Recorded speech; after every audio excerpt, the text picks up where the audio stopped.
Қазақстан Республикасының президенті Қасым-Жомарт Кемелұлы Тоқаевқа. Құрметті президентіміз Қасым-Жомарт Кемелұлы, біз Маңғыстау облысы Жаңаөзен қаласында орналасқан бұрынғы Кизби жауапкершілігі шектеулі серіктестігі, қазіргі таңда Жаңа Ойл Сервис жауапкершілігі шектеулі серіктестігі ұжымы сізге шынайы алғысымызды білдіреміз.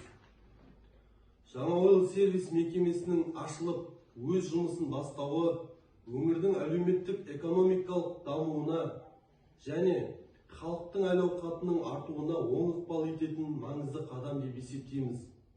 Ел игілігі жолында жүргізіп отырған сарабдал саясатыңыз үшін сізге ризашылығымызды білдіреміз.